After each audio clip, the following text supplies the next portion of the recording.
मत पूछो तुम्हारी बिन दीवानी का क्या हाल है। உலகிலேயே இந்த நீர்தான் புனிதமான நீர். வெறும் 30 மீட்டர் ஆழத்தில் பல்லாயிரம் ஆண்டுகளாக சுரந்து கொண்டே இருக்கும் தண்ணீர் இறைவன் கொடுத்த கொடை.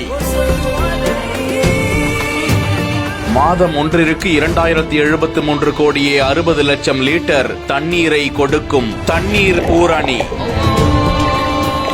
ஜம்ஜம். தோற்றமும் ஆச்சரியமும்.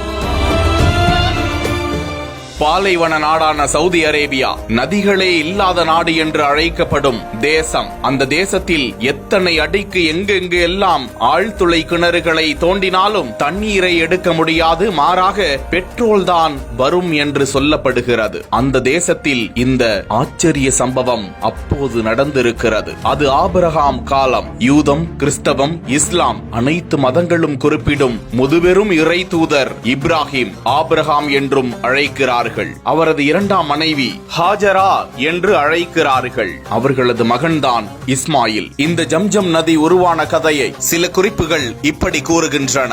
இப்ராஹிம் நபியினால் யாரும் இல்லாத இந்த பாலைவனத்தில் அவரது மனைவி ஹாஜரா மற்றும் அவரது கைக்குழந்தை இஸ்மாயிலை தனியாக விட்டுவிட்டு சென்றார்களாம். ஏன் என கேட்டபோது இது அல்லாவின் கட்டளை என்று கூறினார்களாம். சிறிது நேரத்தில் கடுமையான வெயில் கொளுத்த அந்த குழந்தை அழ ஆரம்பித்ததாம். அங்குள்ள ஷபா மற்றும் மர்வா மலைகளுக்கு இடையே 7 முறை ஓடிச் சென்று தண்ணீரை அந்த தாய் தேடினாராம். அதனைத் தொடர்ந்து அந்த குழந்தையின் அழுகுரல் கேட்டு தாய் ஹாஜரா அந்த குழந்தையிடமே சென்று பார்த்தாராம். அப்போது தண்ணீர் தாகத்தினால் கால்களை உதைத்து உதைத்து அந்த குழந்தை அழுது கொண்டிருக்க, அந்த தருணத்தில் தான் அந்த குழந்தையின் கால்களுக்கு அடியில் இருந்து தண்ணீர் வர தொடங்கியதாம். என்ன அதிசயம் என்று அல்லாவுக்கு நன்றி கூறியபடி அந்த குழந்தையின் தாகத்தை தீர்த்த பின்னரும் நில்லாமல் தண்ணீர் வந்து கொண்டிருக்க அந்த ஊற்றை பார்த்து ஜம்ஜம், அதாவது நில் நில் என்று தாய் ஹாஜரா கூறினார்களாம். அதிலிருந்தே அந்த ஊற்றுக்கு ஜம்ஜம் என்று பெயர் வந்ததாக கூறுகிறார்கள்.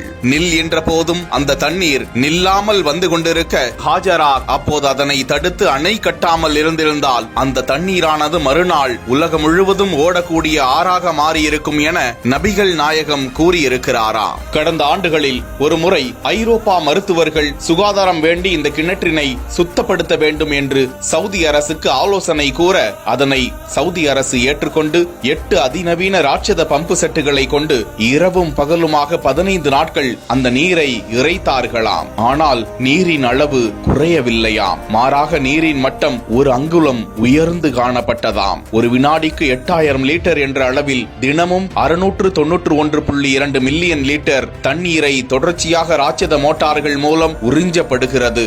ஜம்ஜம் கிணறுக்கு அருகே எந்த ஒரு தாவரமும் வளருவது இல்லையாம். எந்த ஒரு நீர்நிலையாக இருந்தாலும் பாசி படிந்து போவதும் கிருமிகள் உற்பத்தியாகுவதும் இயற்கை என்ற நிலையில் எந்த ஒரு குளோரின் போன்ற மருந்துகளும் அந்த ஜம்ஜம் நீர் ஊற்றில் கலக்கப்படாமல் இருக்கும் போதே அது புனிதமாகவே பல்லாயிரம் ஆண்டுகளாக தொடர்ந்து அது தன்னை தானே பாதுகாத்துக் கொண்டு மக்களுக்கும் வழங்கி வருகிறது.